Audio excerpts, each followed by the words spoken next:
this is what it's come to. I've shown $100,000 profit up who knows how many times. Pages and pages and pages and pages and pages and pages of withdrawals on my broker that I use. Fully live for like 6 days. Oh, but you sell a course.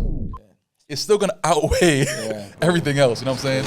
You can send yourself crazy trying to work life. I leave it up to God, I'm praying while I serve. I've been addicted since the first time.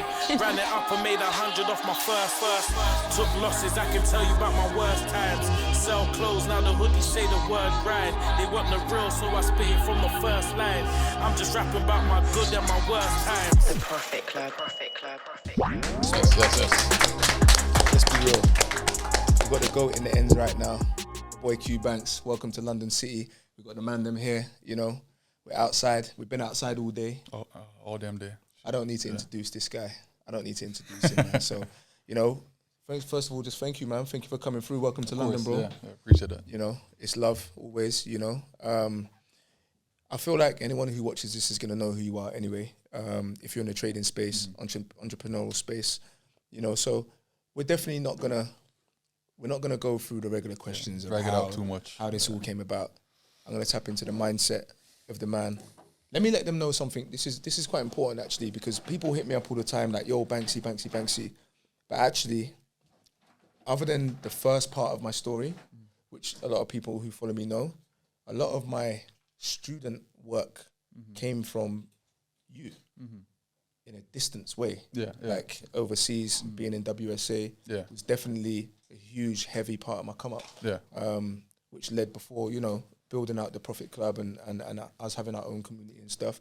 So first of all, I just want to say thank you for building that. And yeah, it's been nothing but an incredible come up for sure.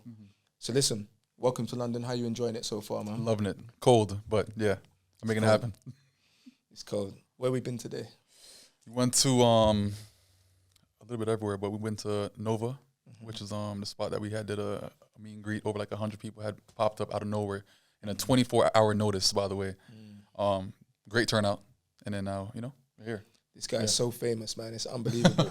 I thought this shit was like just like online shit, but really, people really do step out for you, bro. Like I had people hitting me up from Birmingham saying they're coming down, people from Wales, which is dope. It's incredible. So look, let's get straight to it. Let's chop it up.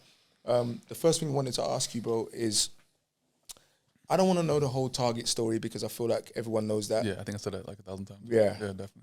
But what I do want to know is, did you see anyone trading who inspired you? Did you what made you get into trading? Like, was you inspired by someone? Did you see something? What was it? So trading currencies was a little bit of a different scenario because I was doing stock options first, which is a form of trading. You know what I'm saying?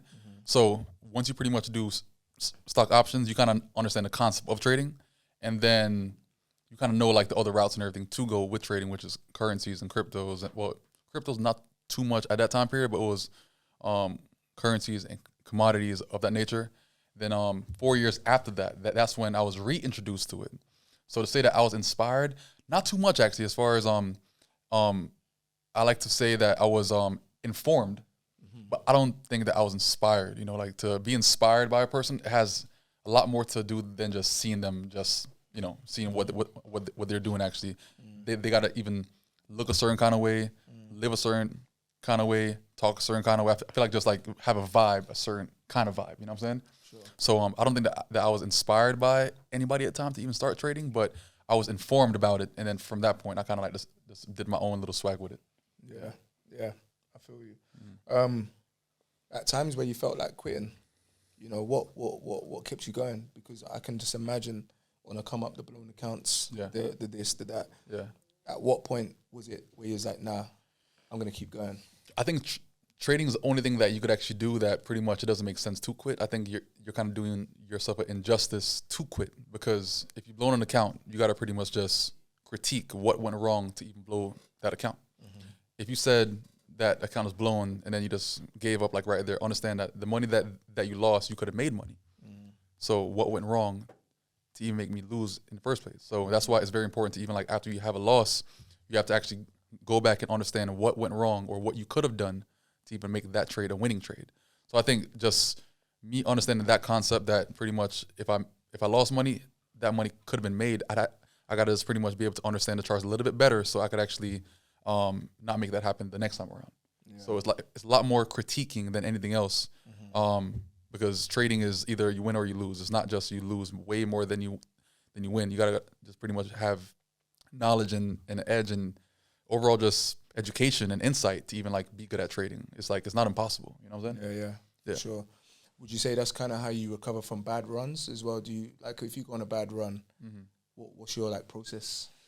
On a bad run, I gotta take a little bit of time off. Like maybe in a little bit of time off means, to me at least, means 2 days, 3 days. You know, Sure. I haven't, because I don't want to miss anything. Like remember, the market is gonna keep on moving regardless of the facts. So taking a loss is a part of the games. Either you win or you lose. Like it's not really such thing as break even, because even with a break even, it's still like either a small loss or a small win. Something's being lost or gained to the most minimal. But I have to pretty much do that and then clear everything off of my charts, because I might be stuck in a certain bias. I might only see buys the entire time and see no sells. But until I clear off my charts, I might be able to see the sell then, because I had to reanalyze and do all these things. Sure. But that's why I think it's very important to just like, every now and again, just clear things off of your charts, just in case you might get stuck in like that certain bias that might be going against you the entire time, which is, it might be like a clear sell, but you're trying to buy the entire time. You know what I'm saying? But I think that's only achievable when you actually take that time off and then clear your charts off, do like a brand new markup, then you might be able to see that true bias that was kind of like lost the entire time. It's happened to me many times, and you know what? I heard you say that maybe about a year ago. Yeah, I started doing that. Like when I take a couple of losses in a row, I have no fear of just going delete. I just delete the whole thing. Done. Yeah. Start my artwork again. Yeah. And sometimes, bro, like even like I'm chatting to the boys and I'm like, bro, I don't know what I was seeing. Like, what the fuck? Like this is a clear sell. Yeah. And you're just stuck in your bias. It's just crazy. It's kind of like an addiction to going the wrong direction, I feel like. You know what I'm saying? Like you'll be stuck like in like just like that state of only selling or only buying. But then when you say, damn, like I could have made all those fucking wins if I just pressed the other button. You know what I'm saying? Like it's just like that one simple thing, but I think that's only done by being able to actually take everything off your charts and then reanalyze completely from scratch to then be able to see like that true bias, you know? Do you know what used to happen to me, Q? It doesn't really happen anymore, to be honest with you, because I feel like we grew past it. But what used to happen to me quite a lot is, I don't know if you've ever had a time where it's like, I would be stuck in that bias. I might be stuck in bullish. And I've told all the boys, I'm bullish. Nah, this is bullish. And I'm dying for it to happen because I'm trying to prove I'm right. Yeah. Like, and that used to fuck me up. That used to make me feel like I cared more about being right to my friends than actually being like, yo, sometimes you have to just be like, yo, delete, you was wrong. Cool, have you ever had that kind of? Of course. I think it's also just as impressive if they've seen that you were also wrong, but then you kind of tell them like, yo, like this is what I was thinking as to why I was thinking that. And then you pretty much correct that. So at the end of the day, like they're pretty much benefiting their mindset as well by seeing you actually be able to reanalyze, understand what went wrong, and then reanalyze all over again to actually get that good bias. You know what I'm saying? Facts. Because if like I do like a chart markup on Sunday, right? One analysis didn't really go in my favor. I have to go back on that and actually reanalyze the entire thing. And then I like to actually do it with students that I'm teaching, because I probably analyzed that same pair with them. And they got to pretty much understand what was my mindset as to why I thought that certain kind of way. I'm not wrong, but at the same time, like, this is why I thought it. You know, and I was convinced based off, like, my style of trading. Like, it's not like it's always wrong, but at the same time, like, just in that particular moment, I just couldn't see what the market was actually doing. You know what I'm saying? Which is fine, because remember, like, not every single style is going to actually have 100% wins. Facts. But as long as you're able to actually critique yourself even after that loss, I think that's just as important, though. Yeah. Facts. So what would you say, like, what was, like, the turning point? Where do you feel like what was going on when you felt like, this is what I'm going to do for the rest of my life? Like, what was the turning point that said, I am a trader now? I mean, the turning point to me was, bro, like, making, like, my first $300. And then I had to do a withdrawal, and I had bought something with that $300. Wow! So I think just Touch it, because it's $300, right? But once that came out of the markets into your bank account, I think that's when everything changes, because you're like, I put probably minimum effort to make this $300, like, and I made 300 and it went to the bank. Imagine if I put a little bit more. Yeah. Imagine if I even like applied a little bit more of a capital to my account. Imagine if I even put a little bit more effort into studying. What could that be now? You know what I'm saying? So like from that point, I think all it took for me was to actually see that the money was actually real. Touch it. Yeah. That's probably the biggest thing, because the first thing that I actually bought with like a nice withdrawal was like probably like about $3,000. I bought like a new laptop. It's kind of like a chef. Like a chef has his knives. Like I'm a trader, so I invest into like a laptop. You know what I'm saying? So like that's the first thing that I purchased with a nice withdrawal. To kind of like say like, yo, I'm investing into like my crap at that point. You know what I'm saying? Yeah. It's crazy because I did the same thing. Yeah. I when I got my first crazy withdrawal from FTMO, I went straight to the Mac store, Apple store, and I bought the craziest Mac Studio. Of course, like the craziest one. You got to be topped out, like top of the top. My missus was like, you're crazy. How can you spend 3,000-4,000 on a thing? I was like, listen, this is like, I'm touching it. And I didn't want to go and just blow it on clothes. I wanted to come and reinvest back into my craft, you know. Remember, it's $4,000, but if I plan on making way more than $4,000 from this device, why would I not? You know, like the most recent tech that I bought for trading was I have a brand new desktop. I spent over like maybe $12K on it. No, maybe a total of, it was $10K for the CPU, and then $5K for the monitor. So, bro, XDR monitor, Mac Pro, CPU, maxed out, everything maxed out. So I'm like, if I'm gonna make more money than what this costs, like why would I not? You know. But here's a question for those who don't know, because I'm only starting to get to understand that now. What difference does that make? I think it doesn't make. Remember, I can make just as much money on like a broken ass fucking laptop. But I think it's the comfortability of trading on like a nice system. You know what I'm saying? It's like if you're like a top lawyer, like why would I not have like a nice chair? You know, like why would I not have like a nice pen to do like my signatures with? You know, like if I'm gonna sign like $1 million check, like why would I not have like a nice pen to just just kind of like add to the aesthetics of you know the situation? You know what I'm saying? So I think it's just more like if I plan on making more than what this costs, then like why would I not make like my studio or like my office look nice and be comfortable in my office? You know? So I think that was just very, very important. It doesn't make me more money, but also like I think it's the first trade, and this just as important. I feel like the first trade that you take on a new laptop or new desktop, it can be a loss. Has to be a W. It has to be a W. Because the worst thing is if you spend so much money on like a laptop or like a desktop and your first trade is a loss, return it. Return it back. Because all of a sudden bad juju and that kind of stuff. You know what I'm saying? Like it's just but I think it felt good spending that much money on like a system, and then like the first week I had back to back wins. It felt great. It felt great, you know? I love that. It probably meant nothing, but to me it felt like everything, because I'm like, yo, like it has to hit right, you know? Yeah. All right, so here's a personal one, right? Yeah. I want to tap into your mindset. I want to tap into family. I want to tap into you as the person, you know. As we grow, as we elevate, naturally, you know, people around us will change, our family, friends, it's natural, right? How did you furthermore, what changes when you start to make that level of money? Because I can only imagine you've got cousins you ain't seen for a long time that pop out. Oh God, yeah. Like, yo, Q, like, yo, I got this issue, I got this. Like, how what happens? And then we'll talk about how you manage that. I mean, it's a lot more asking, but I think it makes sense. I mean, like if you're like that one person inside the family that pretty much made it a way out in some kind of way, I mean, I see no kind of wrong in it, because they're trying to just get a little bit of help to even like excel at whatever they're trying to do. Facts. But the issue is this: once you actually give that, now they could easily become dependent on you, which is also a bad thing. Like, that's probably even worse of a situation, honestly. So I think for the past couple of years, I've had to learn how to say no all over again, because I found like myself like making them dependent on me by just sending money versus saying, yo, I'm not gonna send you no more money, but I'll teach you this. You know what I'm saying? So that's how you solve because at the same time, like I think that's way more valuable than me just sending them a temporary couple hundred, knowing that that's gonna be like another phone call that I'll be getting within the next week or two. Yeah, you know? of course. Yeah, of course.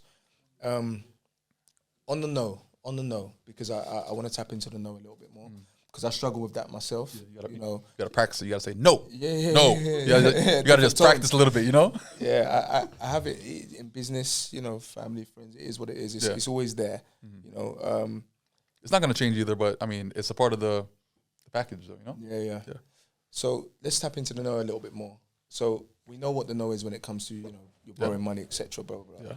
What about when so you said a while ago, you should always explore an opportunity, right? I remember I've watched every single video. Yeah. Like you said, bro. I said that a long time ago, actually. Like you should always look at an opportunity. You never know what can happen, right? Yeah. How do you manage what you because then you could almost waste all of your time just constantly looking at different things. So for one, I mean, you got to have some kind of interest in it. As far as something, like a person cannot come up to me like, yo, like I make $100,000 a week selling paper plates. Like that doesn't really interest me. You know what I'm saying? Plates, yeah. But if it's something that I'm interested in some sort of sense, even like 2%, 5%, whatever, I'll take interest in it. Will I invest into it immediately? Not at all, but I'll look into it. I think that's just as important because I mean, it could be like a source of passive income possibly, Like for example, like we have like me and my two partners, we just bought 21 18-wheelers. Wow. Like the trucks. Actual trucks, right? Which produces us like around $80,000 a month passive income. Wow. But I've been into trucks since I was a kid in country, Like you said what, from trucks? From trucks. Yeah.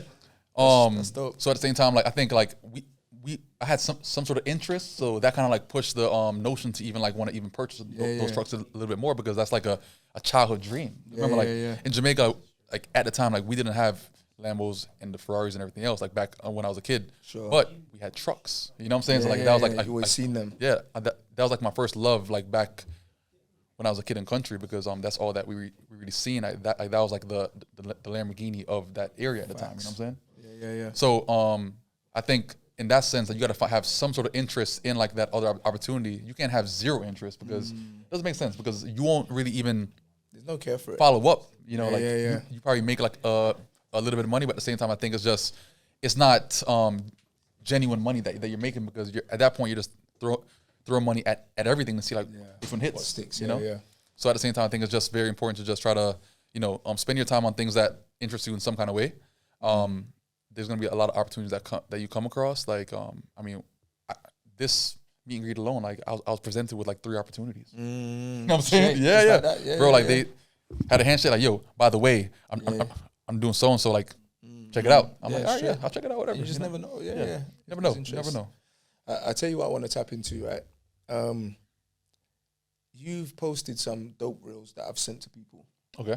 One of the most famous ones that I've sent to my boys. You sell them too? Yeah, I'm selling them, man, like $50, but we got to get it done. It's a hustle. Yeah. Fuck it. So one of your videos I send around to my boys most often is the video where you said there was this trader. He started making some money now, and I had to tell this trader, yo, like fix your teeth, like sort your shit out, get your shit together was the wording, and for me that was so motivational because I've always been like that. Even when I had nothing, it was always, what can we do to be better? What's your presentation like? So what's that mean? Like, so for me, like that meant a lot because remember, like, and I told him about that in like not like a malicious way in any sense, but at the same time, like I'm like, yo, bro, like real shit. Like, how can you sit at a table and try to talk like $1 million deal when like you don't even look like it? You know what I'm saying? Like it is what it is, So I think the first thing that people see, like if you walk up to a person, smile, handshake, they're seeing teeth. I think it's very important to kind of like just fix up your self-image because that's what you're being presented with even before you even speak. They're seeing how you look first. Facts. Yeah. You know what I'm saying? Despite what comes after that, you're still walking in the room before speaking. Yeah. You know what I'm saying? So like having like a good appearance, that kind of makes a person a bit more ease before even speaking and that kind of stuff. So I think investing into like your just appearance in some kind of way is very, very important for whenever you're on the come up, because if you want to be that person that pretty much is meeting investors and interacting with people, like doing meet and greets and so on and so on and so on, I think it's just as important, because you're going to be smiling in all these pictures, smiling on videos, and everyone's face smiling. Like, come on, man, like just have some self-respect for yourself. You know what I'm saying? Yeah. That's it. Yeah. How disciplined is Q Banks? I'm disciplined enough. Okay. You know what I'm saying? So I'm not gonna say that like I don't get crazy, but at the same time, I think that like I'm disciplined enough to understand like what the aim is and try to strive for that aim as much as possible. Yeah. Does it always go well? Not always, but at the same time, like it went well enough to even like have some kind of benefit towards that, you know? So I mean, I'm disciplined enough, and I think I always say enough because it's kind of like me stating I'm good at trading enough. I'm good enough at trading. Yeah. Because if I ever say that I'm great, it's perfect, that means that I have no kind of room for growth at that point. You know what I'm saying? So like leaving even a little bit of room left, that still gives you room for some sort of effort to just get a little bit better, you know? Yeah. Yeah. I love that. I'll tell you something I struggle with, Q. Yeah. On a personal level, right? I still care. And my big bro will he tells me all the time, like, yo, like, you shouldn't even care about that. But I struggle with it. Do you care about others' opinions of you, bro? Like, what do you... I think I've learned to understand that social media is like a place that pretty much people can just say any fucking thing. Anybody can make a free profile, type whatever they want to type, and then press send. And then watch how it affects you. Now, if you respond to that negative comment in some kind of way, they just won. They just won the battle at that point. You know what I'm saying? So, I mean, every now and again, I do a response because at times I have time. Yeah. At times, You said one time, sometimes you gotta be petty. Sometimes at times I'm petty as fuck. Choose violence. At times I will choose violence. You know what I'm saying? But if you kind of like make that just like take over your entire personality, I think that's when the other person has won. But I mean, if people don't think that I have time in the day to respond to shit, like, listen, you got something coming, because I have a lot of time. You know what I'm saying? Yeah. I choose to or not to. You know what I'm saying? Yeah. It's a choice. Speaking on time, you know, we're flowing through this. Speaking on time, like trading, managing multiple businesses. Okay. How do you manage that? How's your work-life balance? And in fact, let me add to that, how involved are you in these businesses? Because do you sit back from an investor point of view, or are you really in the mud? Like with your trading, how does that work? The answer to that kind of stuff is always going to be depends. You know what I'm saying? Depends on the kind of business and everything else. But I think so work-life balance. So work-life balance is like one thing that can never ever be perfected, but it should be something that has to be worked on. So as long as you have a good effort going towards that, like you're trying to get it better, then that's all that really matters. Will that ever be perfect? I doubt it ever, because I feel like that's one thing that I've seen over the years from myself, other people as well. It's never ever perfect. You know what I'm saying? Like you're always trying to balance it in some kind of way. It's always kind of like just, but it's still keeping up. It's not falling, but at the same time, it's there as long as it's doing this. Chilling. Cool. You know what I'm saying? It's never ever going to be balanced in any kind of way, because things are always changing. Life is always changing, ups and downs. Like life happens. You know what I'm saying? So like it's always going to be kind of like a seesaw in some kind of way. Like not drastic, but as long as you're working towards that to even like make it stable enough. Remember, everything's all about being just enough. It's cool. Work-life balance is never ever going to be perfected. As long as you're working on it, and then you pretty much are good. You know what I'm saying? And what was the other part of the question? No. I just wanted to know like how involved you are in the businesses, if it's even a distraction to trading sometimes. No. Like. So all my businesses pretty much are things that I'm actually into as well. They're within the trading space, which is what I'm into. You know what I'm saying? So I think I'm involved again enough at first, because you got to pretty much like launch, you got to pretty much this, you got to that, whatever. Yeah. But I mean, it comes to a point that, you know, if you want a company to actually grow, you got to find a person that pretty much focuses on that company. You know what I'm saying? Like even with top tier is thriving, yeah, but at the same time, like I initially started off as CEO. Cool. You know what I'm saying? Why? Because founded a company. You know what I'm saying? Like, that's kind of like typical, Makes sense. Do I have the qualifications for that? Probably not, but at the same time, I'm good enough to even like, be able to do so. Enough. Yeah. And then Anthony, COO, and so on and so on and so on. Eventually, it comes to a point that if you want to pretty much be able to focus on your craft, but also make the company go from here to like here, get a person that pretty much has grown a company to that point. So now you don't have to pretty much sit there and actually focus on something that you don't truly know like what you're doing, but you know enough to actually start it, and make it actually somewhat successful at the time. But if you wanted to actually be around for longevity, I think that's when we actually brought in a CEO that had a company or grown companies that took them 20x, 30x in like a couple of years and that kind of stuff. Like have the background experience, have like the credentials that pretty much can showcase that he has done this before. Cool, you know what I'm saying? At that point, you're able to actually focus on what your true focus is on, which is trading and the community. You know what I'm saying? And then once that is being done, I think that's when you're a bit more at ease, knowing that like you're still a part of the company. Of course, like you're now, instead of the CEO, now you're a part of the board. You know what I'm saying?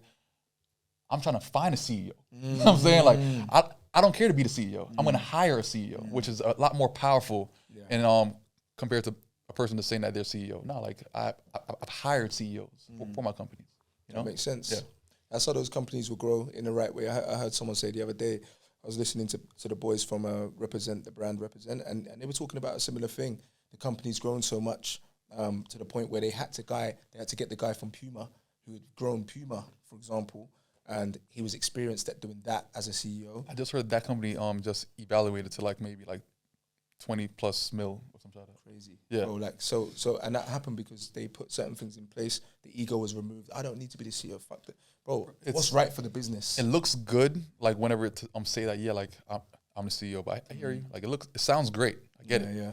But it's even more great to say that, I'm in a position to find a CEO and hire him. So I'm paying the CEO. You know what I'm saying? Like you're hiring well. Yeah. So business is growing. Yeah. So it's a little bit different because you're getting a person that pretty much has that experience, that pretty much understands the ins and outs and the dynamic it takes to even grow that kind of company. Yeah. No ego involved. Yeah, definitely. Family.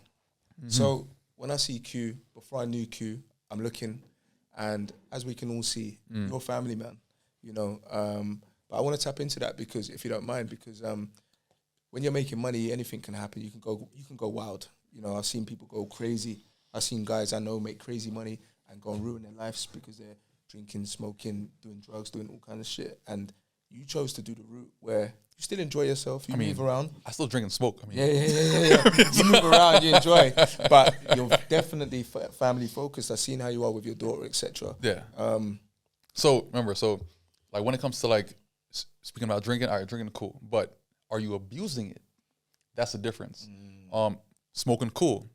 What are you smoking? You know what I'm saying? Like it depends. Bro. You know what I'm saying? Like like depends, weed and everything is not like a drug. It's a medicine, bro. You know what I'm saying? So I didn't I don't really consider it as such because again, like as long as you're not abusing things, then you're good. You know what I'm saying? Just use things in moderation, then you're good. Yeah. So like you could still be the most focus bound person. Like I still do all those things, but at the same time, like I still have balance in my life in some kind of way as well. You know what I'm saying? Yeah. So it's not like it's ever taking me over to the point that it takes me away from my family and friends and so on and so on because I'm addicted to drinking and drugs and shit. Like that's not the case.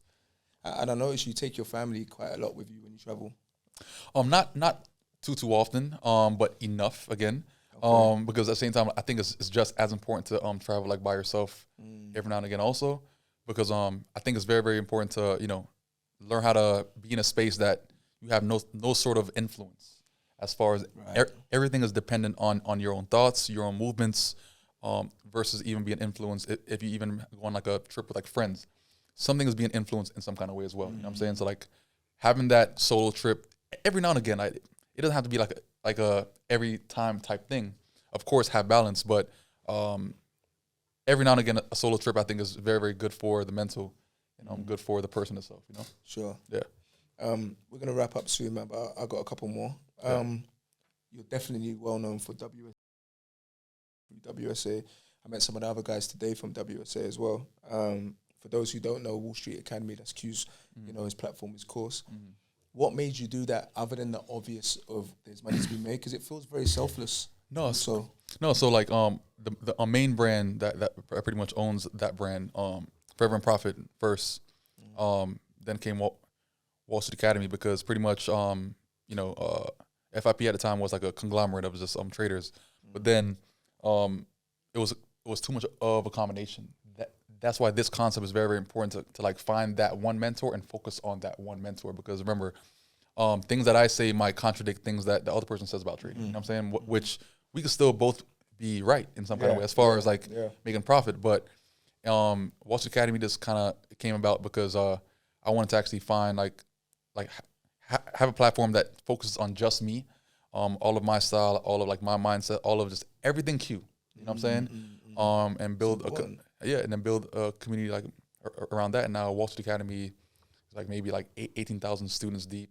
Crazy. Over the years and that kind of stuff. It's just, it's growing, but it's at its own pace. Like I don't force it now, but back then it was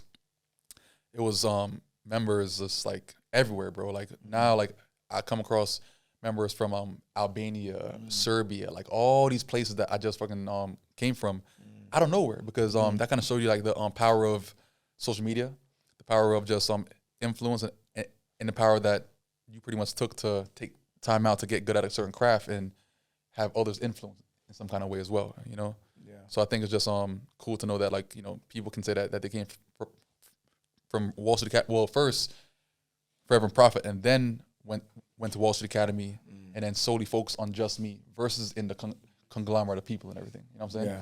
Yeah.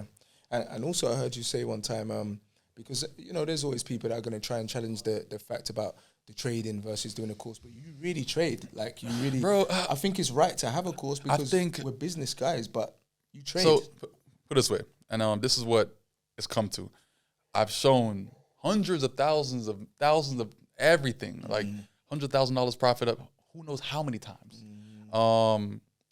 Multiple pages and pages and pages and pages and pages and pages of withdrawals on my broker that I use. Put out videos that are showing everything, like the $525,000 trade, fully live for like 6 days. People are always gonna talk, bro. So if you have a course and that kind of stuff, like I could show all that. Oh, but you sell a course. It's still gonna outweigh everything else. You know what I'm saying? Crazy. And you held a trade for a week in front of everyone, bro. Yeah, bro. Like, so I think it's just the fact that people that pretty much say all that, like they are nowhere close to where they want to be in life and trading as a whole. And I mean, it is what it is. You know what I'm saying? Like, I always make my big money in trading.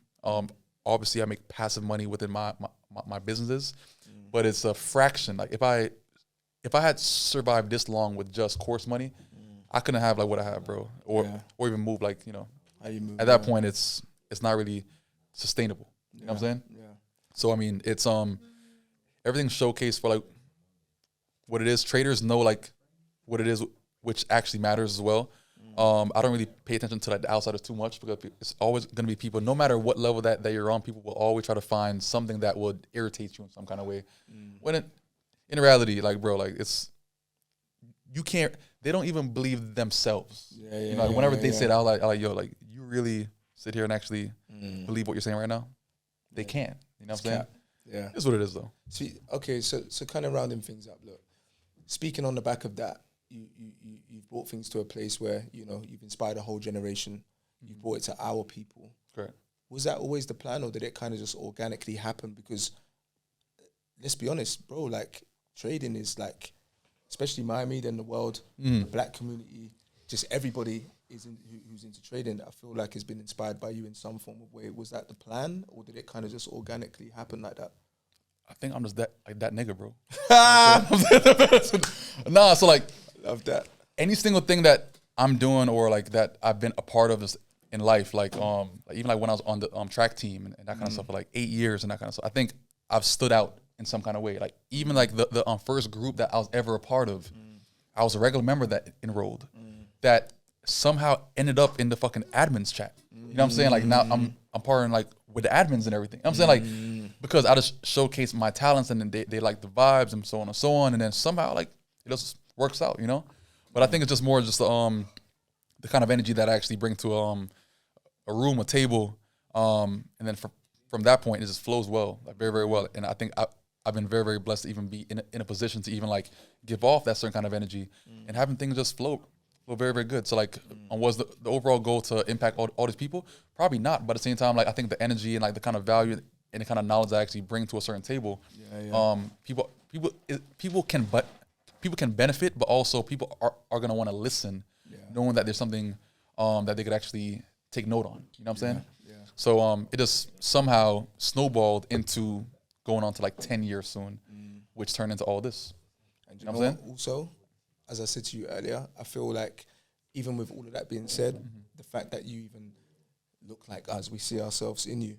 So I always had that thing, if this guy can do it, I can do it. And I spoke about that in my documentary, like you showed us it was possible. And I think that's very important to even note. Like I wanted to note that also because maybe people don't tell you all the time. I know people stop you like, yo, Q fucking changed my life. Like I've seen them videos, but like at the same time on a real level, like a man them level, like you really went ahead and went over the hill and said, yo, this can really happen, and you've come back to the village to tell everyone. And now there's a good on that side, generation of people that are doing it. All the men in here are all traders. You know, ask them what they were doing 5 years ago. We weren't trading. Yeah. Maybe a couple of us were. Yeah.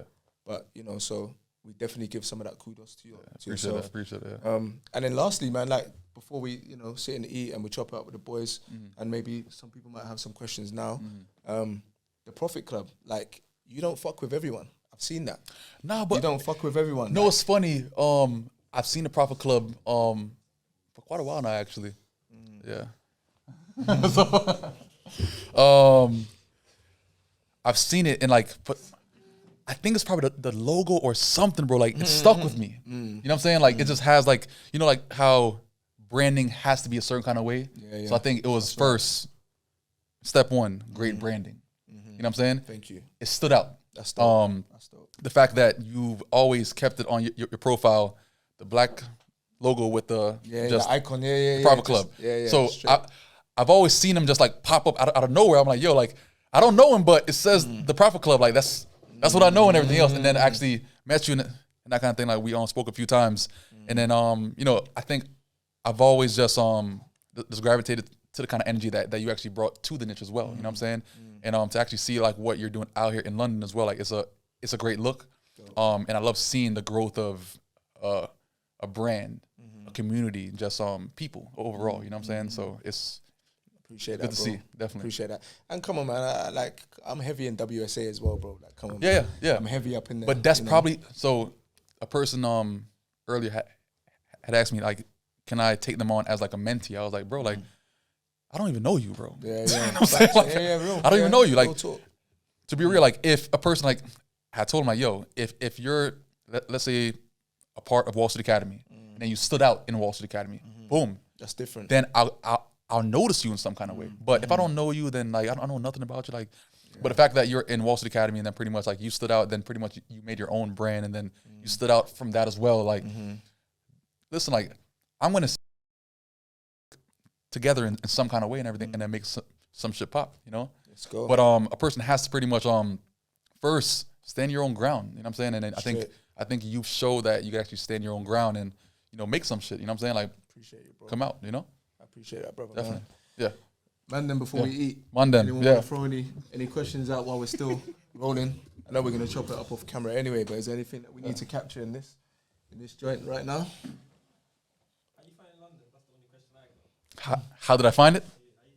On a map, bro. To spin the globe. Boom. Done. London. I'm here. Is that how you finding it? Like you? Yeah. No.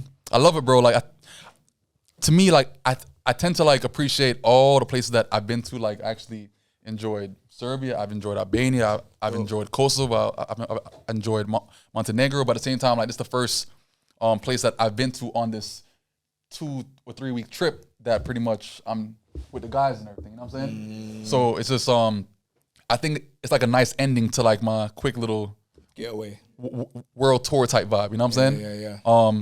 It's cool. It's very different. I think it has like a lot of culture as well, you know, a lot of history. And yeah, full of vibes, you know? It's a vibe. Yeah. Definitely. Bro, Spend a lot of money on cars, bro. I spend a lot of money on cars. Golf? Liking pictures in golf and shit. You see Bro, your name under simple. I be liking all kind of shit, bro. I think like I dabble in a lot of things. You know what I'm saying? Like I know like a lot of like random ass facts. Like a random fact that I learned recently. You might not even know this, nor them too. But random facts again, because I think I'm very like diverse into like a lot of cultures also and like a lot of things. But like recently, I found out that like a bald eagle, every now and again, when they get a little bit older, they have to pretty much they fly away. Wait, they fly away, man. You know. Hold on, wait, look, they fly away. They find a hard rock and they break their own beak. Wow. Just so a new one can actually grow back. So they go through months and months and months struggling to eat because that new beak is coming soon. Wow. Random as fuck. You know, yeah. See? But it's like, I think I'm very, very like diverse and like a lot of stuff. I think I find interest in a lot of things. So I'm not really subjected to just like one type of culture, like one type of like information or like one kind of thing. I think I like to just go to a certain country or like just surf IG and like just find shit, bro. You know, I find interest in like a lot of things, which makes it cool because I mean, bro, like I have a lot of time on my hands, so like I tend to like try to learn more shit. You know? Yeah, good student mode always. Yeah, always. Like why not? Yeah, time. Yeah, because to actually have. Don't you find that sometimes that's like a blessing and a curse? Because I'm like that, but sometimes He's a super knowledge guy. I'm always looking for something new. Yeah. When sometimes I need to just focus on the thing that's in front of me. But that's the thing though. Like the thing that I'm focused on, I'm already good in. You know what I'm saying? So now I have time to focus on other shit. So step one, be good at one thing first. You know what I'm saying? And then that gives you time to like focusing on other things without let's say like downgrading your knowledge and that kind of stuff. You know what I'm saying? But also like try to get knowledge that can actually benefit you in some kind of way as well. You know what I'm saying? Like it doesn't all have to be fully to your benefit for that certain skill set, but at the same time, like don't sit around and try to be stressed on conspiracies and that kind of shit. You know what I'm saying? Like, I think that's kind of like a waste of time, personally. You know? So just first be good at a skill set to even give you that time and freedom to even like try to dabble in other things first. Can I throw in a question on that note as well? Yeah. Because you develop your skill set so much and you're so good at trading, what then makes you think to diversify in other things? Because you can say to yourself, okay, I can put $100,000 into a trading account, or I can put it into the trucking business. But because I'm so good at trading, I know that I can flip that 100K into 250 this same month. But the trucking business only might go to 120. So why do you diversify rather than just staying into trading and making all your money in that? Do both. So look. No, so look. You're not deep in what you're saying. It goes back to the point of what you're saying. Once you got the money, you go back to the things you enjoy doing. What interests you? Yeah. So the thing is, he enjoys trucking. That's why he invested in trucking. Yeah, no, but remember, like that's like a one-time thing for like passive income. You know what I'm saying?